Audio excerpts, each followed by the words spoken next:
Howdy folks, Doc here with Last Best Tool. And recently I had a unboxing, and part of the unboxing from Snap-on dealt with these two small flip sockets. And this is a 8mm 10mm combination and a 12mm 14mm combination. And I really like these things. I'm impressed with them. I've found a couple limitations, but overall they are super handy across all kinds of platforms. So I thought I'd show you a few of those. Because they are recessed, you do need some sort of an extension in order to get your socket driver far enough in, because there's no way you can fit it on a regular sized ratchet anvil. And I noticed a couple of things. One, you probably need at least an inch, inch and a half. This is a little bit longer here. But as you can see, it snaps in nice and snug.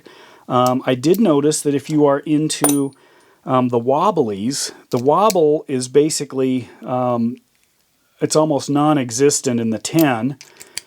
It's non-existent in the 8. If I go up to the 12, I am getting some wobble. You can hear it hit the 12 points there.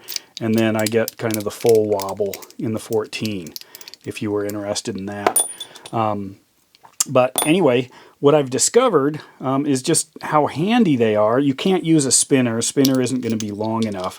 But I'm going to show you a couple of things. Throwing on a ratchet handle here. I mean, this setup, it's tiny. I could also do it with one of these flex heads. I mean, basically, this combination set right here in your pocket is pretty dynamic, given how much you could do with the 12 or 14, 12, 10, and 8, all in a small package. It's also great if you throw it on a driver handle. Works wonderfully, it's super fast. I did notice a couple of things. First of all, this is the standard Snap-on driver handle for their adjustable or their ratcheting flexible screwdrivers. That works great. Super fancy, you know, right there. That's a nice setup if you want to spend $150 on a screwdriver.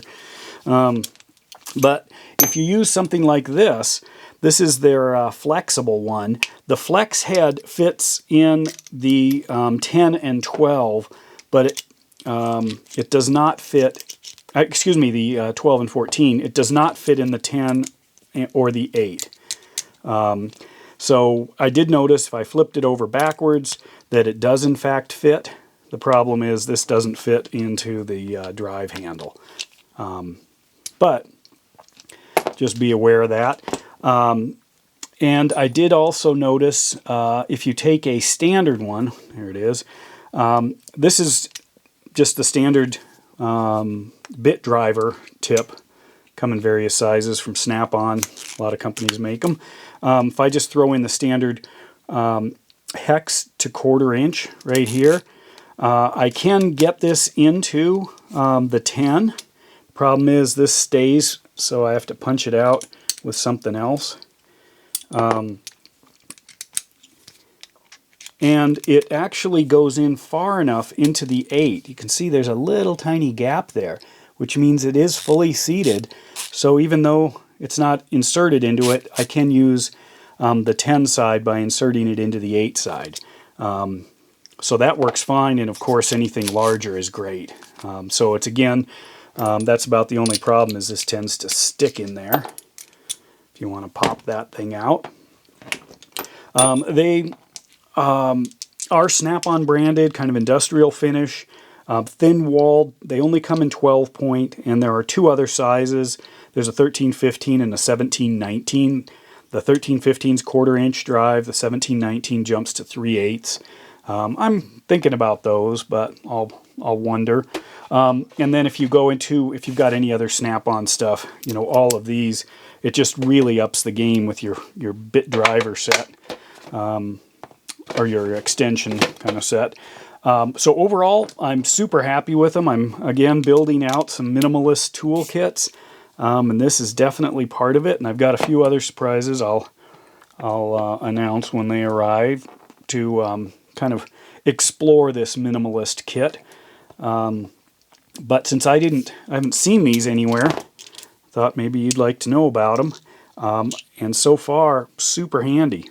Oh, and if you got just your standard snap-on 1/4-inch bit driver, I mean, that's such a big step above, I think, some of the basic nut drivers that are out in the same size.